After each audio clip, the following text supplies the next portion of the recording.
బొల్లారంలో 56 లక్షలకే gated కమ్యూనిటీలో 2 BHK flat. Just call. నమస్తే, welcome to మనం టీవీ. నేను మీ ప్రియాంకరావు. ప్రస్తుతం చూసుకుంటే ఏదో ఒక వివాదంతో తెర ముందుకు వస్తూ ఉన్నారు జగన్మోహన్ రెడ్డి. అయితే ఈరోజు జగన్మోహన్ రెడ్డి గారి టీంకి కూడాను చెంపపెట్టు లాంటి సంఘటన ఏపీలో చోటు చేసుకుంది. అసలు దీన్ని ఎలా చూడాలి? ఇప్పటికైనా జగన్మోహన్ రెడ్డి గారు చెప్తున్న వాటిలో వాస్తవం అంటే అవాస్తవం ఎంతో ప్రజలు గ్రహిస్తారా అనేది ఈరోజు మనతో డిస్కస్ చేయడానికి మనతో పాటు ప్రముఖ పొలిటికల్ అనలిస్ట్ అప్పసాని రాజేష్ గారు ఉన్నారు. వారితో మాట్లాడి మరిన్ని విషయాలు తెలుసుకుందాం. నమస్కారం సార్. సార్, ఇప్పటి వరకు కూడా అమరావతి ఏపీ రాజధానిగా ఎవరూ పరిగణించట్లేదు, ప్రపంచ బ్యాంక్ దగ్గర ఎవరు కూడా ఒప్పుకోవట్లేదు అని ఎన్నో అబద్ధపు ప్రచారాలు వైఎస్ఆర్సీపీ పార్టీ టీం చేసింది. కానీ ఇప్పుడు ప్రపంచ బ్యాంక్ అమరావతి రూపకల్పన కోసం 15,000 కోట్ల రూపాయలు మంజూరు చేసింది. మరి ఇప్పుడు ఇది ఒక జగన్మోహన్ రెడ్డి టీం అండ్ పార్టీకి చెంపపెట్టు లాంటిది అని అనుకోవచ్చా? ఇప్పటివరకు ఏదైతే ప్రచారం చేశారో అవన్నీ కేవలం అబద్ధాలు మాత్రమే, అమరావతి ఏపీ రాజధాని అని చెప్పొచ్చా గట్టిగా? రీసెంట్గా కృష్ణానదికి వచ్చిన వరద 11,43,000 క్యూసెక్ల వరద. అంటే విజయవాడ దగ్గర సరాధన్ కాటన్ గారి ద్వారా ఆనకట్ట నిర్మాణం జరిగి వరద ప్రవాహ గణాంకాలు నమోదు చేయటం మొదలుపెట్టిన తర్వాత 1903 సంవత్సరంలో 11,90,000 క్యూసెక్ల వరద వచ్చింది. 121 సంవత్సరాల తర్వాత వచ్చిన హయ్యెస్ట్ వరద మొన్న వచ్చింది, 11,43,000 క్యూసెక్లు. అంతటి వరద వచ్చిన పరిస్థితుల్లో కూడా కృష్ణానదిలో ఉన్న వరద దృష్ట్యా బుడమేరుకు వచ్చిన వరద డైవర్షన్ ఛానల్ ద్వారా కృష్ణానదిలో కలవక బుడమేరుకు పడిన గండుల నేపథ్యంలో విజయవాడ మునిగింది. కానీ ఇంత వరద పారుతున్న అమరావతి మునగల. కానీ వైసీపీ సోషల్ మీడియా ఎక్కడెక్కడో ఫోటోలన్నీ తీసుకొచ్చి మార్ఫింగ్ చేసి అమరావతి మునిగిపోయింది, ఇంత ముంపు ప్రాంతమైన అమరావతి ఆంధ్రప్రదేశ్ రాష్ట్ర రాజధానిగా పరిగణలోకి తీసుకోవడానికి వీల్లేదు, ఇటువంటి రాజధాని నిర్మాణం కోసం మేము లోన్ ఇవ్వడానికి సిద్ధంగా లేము అని ప్రపంచ బ్యాంకు అమరావతి లోను ప్రతిపాదనని తిరస్కరించినట్టుగా వార్తలు వచ్చినాయి. ఎక్కడి నుంచి వచ్చినాయి ఈ వార్తలు? వైసీపీ వ్యూహకర్తల, వైసీపీ సొంత మీడియానా, వైసీపీ సోషల్ మీడియా ద్వారా వండి వార్చిన కథనాలు ఇవన్నీ కూడా. కానీ వాస్తవ పరిస్థితి ఏంటి అనేది, అమరావతి మునిగిందా లేదనేది అమరావతిలో ఉంటున్న ప్రజలకు తెలుసు, 5 కోట్ల మంది రాష్ట్ర ప్రజలకి తెలుసు. ఎక్సెప్ట్ ఈ కొద్ది మంది వైసీపీ సోషల్ మీడియా వారు, వైసీపీ సొంత మీడియా వారు తప్పించేస్తే.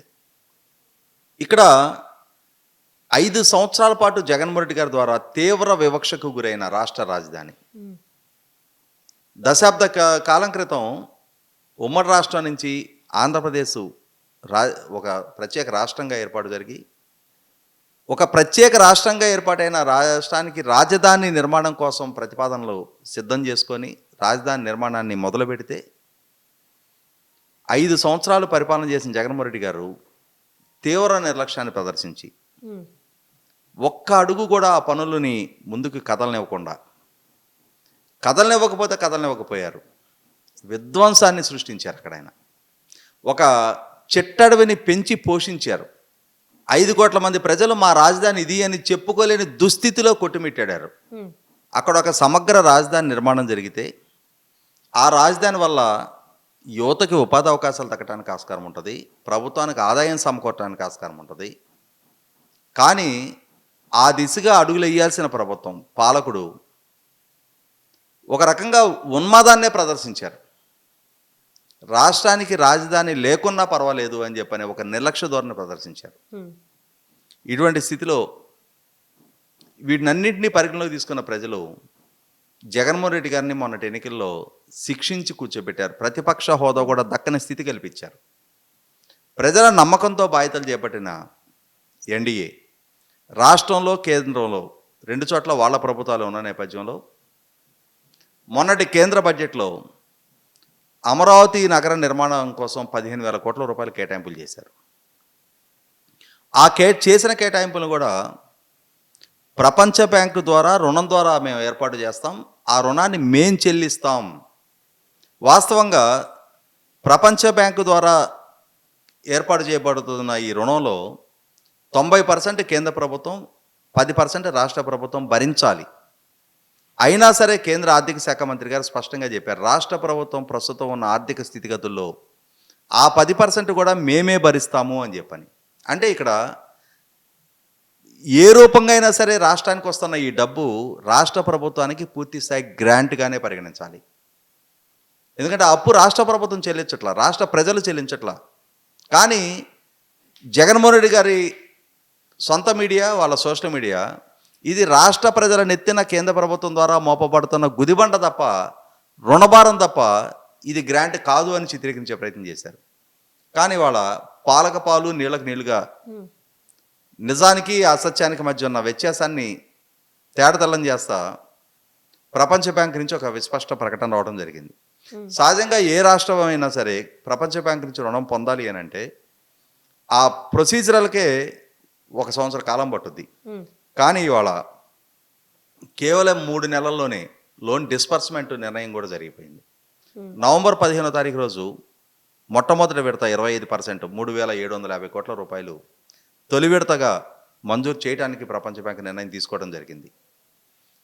ఇది 5 కోట్ల మంది ప్రజల కళ సాకారం అవటానికి మార్గం సుగమం చేస్తుంది అనేది వాస్తవం. ఎందుకంటే ఇవాళ 6 దశాబ్దాల కాలం గడిచిపోయినా చెన్నైతోటి ఉన్న అనుబంధం తెగిపోయింది, హైదరాబాద్తో ఉన్న అనుబంధం తెగిపోయింది. ఇవాళ దక్షిణాదిన ఉన్న మిగిలిన రాష్ట్రాల సరసన పర్ క్యాపిటల్ ఇన్కమ్ పరంగా కానీ విద్యా వైద్యం ఉపాధికి వలసల మీద మాత్రం ఆధారపడే పరిస్థితుల్లో రాష్ట్ర యువత కొట్టుమిట్టాడుతూ ఉంది. కుటుంబాలు ఈ వలసల పుణ్యమాన్ని విచ్ఛిన్నమైపోతూ ఉన్నాయి. ఇటువంటి పరిస్థితుల్లో ఒక సమగ్ర రాజధాని మాకు కూడా ఉండి తీరాలి అని చెప్పని ఆకాంక్షిస్తున్న 5 కోట్ల మంది ఆంధ్ర ప్రజల ఆకాంక్షని సాకారం చేయడానికి ఇది మార్గం సుగమం అవుతుంది. ఈ 3,750 కోట్లతోటి ప్రభుత్వం భవనాలు నిర్మాణం, అలాగే ఆ అమరావతి ప్రాంత infrastructure, road, drainage, electricity, communication, drinking water ఇట్లాంటి ఫెసిలిటేషన్ అన్ని ప్రభుత్వ పరంగా చేయడానికి కావాల్సిన బడ్జెట్ సమకూరుతుంది. ఇది 2024-25 ఆర్థిక సంవత్సరానికి సంబంధించి మాత్రమే విడుదలైన అమౌంట్. భవిష్యత్తు బడ్జెట్లో మరింత సహాయ సహకారాలు అందిస్తామని కేంద్ర ప్రభుత్వం ఇప్పటికే చెప్పున్న నేపథ్యంలో అమరావతి నగర నిర్మాణం ఒక రూపాన్ని సంతరించుకోవడానికి ఈ 5 సంవత్సరాల కాలంలో ప్రభుత్వ పరంగా చేయాల్సిన ప్రతి రూపాయి ఖర్చు పెట్టడానికి కావాల్సిన సహాయ సహకారాలు కేంద్ర ప్రభుత్వం వైపు నుంచి అందబోతున్నట్టుగా మనకు అర్థమవుతా ఉంది. ఒక్కసారి అక్కడ ఇన్ఫ్రాస్ట్రక్చర్ క్రియేషన్ బిగిన్ అయిపోతే గతంలోనే ప్రభుత్వం నుంచి భూ కేటాయింపులు జరిగిన 130 సంస్థలు తమ కార్యాలయాల ఏర్పాటుకి మార్గం సుగమం అవుతుంది. XLRI లాంటి సంస్థలు ఇప్పటికే ముందుకొచ్చి తమ క్యాంపస్లు ఏర్పాటు చేయడానికి ముందుకొచ్చాయి. అట్లాగే నేషనల్ లా యూనివర్సిటీ ఏర్పాటుకి సన్నద్ధత వ్యక్తం చేస్తూ national bar council of India వాళ్ళు ప్రభుత్వానికి వాళ్ళ ఆమోదాన్ని తెలియజేయడం జరిగింది. అంటే ఒక్కొక్క సంస్థ గ్రౌండింగ్ అవటం మొదలైతే, అక్కడ నిర్మాణ రంగం వేగం పుంజుకోవటం మొదలైతే, వేలాది మంది నుంచి లక్షలాది మంది ఉపాధికి పొందడానికి ఆస్కారం ఏర్పడితే ఒక ఎకనామిక్ యాక్టివిటీ పుంజుకోవడానికి ఆస్కారం అవుతుంది. తద్వారా ప్రభుత్వానికి ఆదాయం సమకూరటానికి ఆస్కారం ఉంటుంది. అలాగే ఇన్నాళ్ళు ప్రభుత్వం ద్వారా వంచనకి గురయ్యాము అని చెప్పని ఆవేదనతో రగిలిపోతున్న అమరావతి నిర్మాణ కళ సాకారం అవడానికి సహకరించి తమ భూములని ప్రభుత్వానికి అప్పచెప్పిన రైతాంగ కళ కూడా తీరడానికి ఆస్కారం ఉంటుంది. ఎప్పుడైతే ఇన్ని సంవత్సరాలు గ్రౌండింగ్ అవటం మొదలవుతాయో, ఇన్ఫ్రాస్ట్రక్చరు ఏర్పాటు అవటం మొదలవుతుందో, ప్రభుత్వం కూడా తమకున్న పరపతితోటి కంపెనీని గ్రౌండింగ్ చేయించడానికి ఆస్కారం ఉంటుంది. తద్వారా అయితే హైదరాబాద్కో, చెన్నైకో, బెంగళూరుకో వలస వెళ్తున్న రాష్ట్ర యువత తమ రాష్ట్రంలో, తమ సమీప ప్రాంతంలో, తమ గ్రామాలకి సరసనే ఉపాధి పొందటానికి ఆస్కారం ఉంటుంది. అమరావతి ద్వారా రాష్ట్రానికి ఆదాయం సమకూరుతూ ఉంటే ఆ ఆదాయాన్ని రాష్ట్రంలో మిగిలిన ప్రాంతాలకి విస్తరించి అభివృద్ధి చేయడానికి ఆస్కారం ఉంటుంది. ఒక ప్రాపర్ యాంబియన్స్ సెట్ అవడానికి ఆస్కారం ఉంటుంది. ఆ దిశగా ప్రపంచ బ్యాంకు నుంచి ఇప్పుడు వచ్చిన ఈ ఆమోదం అనేది తొలి అడుగుగా, శుభసూచకంగా మనం భావించి తీరాలి.